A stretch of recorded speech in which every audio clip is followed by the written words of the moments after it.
দর্শক, বিশ্বকাপের আগে ক্যাপ্টেন বদল, শান্ত সেরা একাদশে থাকায় প্রশ্নবিদ্ধ। এ নিয়ে থাকছে আজকের ভিডিও। বিস্তারিত জানতে ভিডিওটি সম্পূর্ণ দেখার অনুরোধ রইল। আর মাত্র 23 দিন পর শুরু হবে আইসিসি মেগা আসর টি-20 বিশ্বকাপ।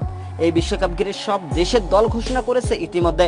দর্শক, বাংলাদেশে তাদের টি-20 বিশ্বকাপ দল আইসিসির কাছে পাঠিয়ে দিয়েছে, তবে এখনো আনুষ্ঠানিকভাবে ঘোষণা করেনি তাদের দল। তবে আজকে বিশ্বকাপ দল নিয়ে নয়, আজ আলোচনা করব নাজমুল হোসেন শান্ত কি অধিনায়ক হওয়ার যোগ্য, বা বিশ্বকাপে বাংলাদেশ নতুন অধিনায়ক নিয়ে খেলবে, আর সেই অধিনায়ক হওয়ার দৌড়ে বা কে এগিয়ে আছে। দর্শক, চলমান টি-20 সিরিজে নাজমুল হোসেন শান্তর যে পারফরমেন্স, তাতে তার বিশ্বকাপ দলের সুযোগ পাওয়াটাই একটা অবিশ্বাস্য ব্যাপার। সেখানে সে অধিনায়কের দায়িত্ব ভাবতে গেলে অনেক কিছু মনের মধ্যে শঙ্কা দেখা দিচ্ছে।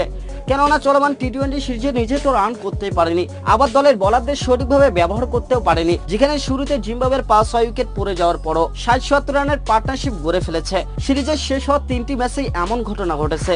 দলের মেইন বোলারদের আগে ব্যবহার করে ফেলেছেন তিনি, যার ফলে শেষের দিকে জিম্বাবুয়ের ব্যাটাররা রান তুলেছেন ঝড়ের গতিতে। দর্শক, সর্বশেষ তৃতীয় ম্যাচে যদি সাইফুদ্দিন ও তাসকিনের ওভারগুলো যে কোনো একটা খারাপ করতো, তাহলে ম্যাচ হারতো বাংলাদেশ ক্রিকেট দল।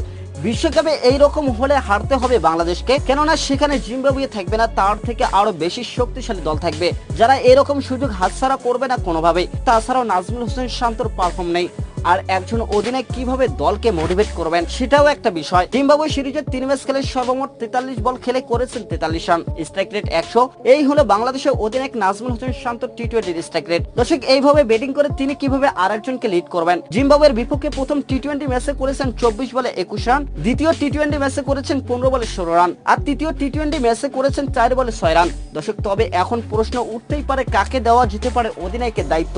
এখানে অপশন বেশি নাই, একমাত্র মাহমুদুল্লাহ হলেই কোনো রকম বিতর্ক হবে না, কেননা মাহমুদুল্লাহর সাথে কোনো ক্রিকেটারের কোনো রকম সমস্যা নাই। যেমন সাকিবকে নিয়ে বিতর্ক হয়, আবার দারুণ সন্দেহে আছেন মাহমুদুল্লাহ রিয়াদ। দর্শক, 2023 ওয়ানডে বিশ্বকাপ, তারপর থেকে তার ব্যাট যেন ধারালো তলোয়ার। মাহমুদুল্লাহ রিয়াদ যদি অধিনায়ক হয় তাহলে কোনো বিতর্কই হবে না, কেননা তিনি একদিকে পারফর্মার, অন্যদিকে সবাইকে সম্মান করতেও জানেন। তাছাড়া আজ যারা আছে তারা কেউ অধিনায়ক হওয়ার যোগ্য হয়ে উঠতে পারেনি। তো দর্শক, আপনাদের মতামত কি জানিয়ে দেন আমাদের ভিডিও কমেন্ট বক্সে। ধন্যবাদ।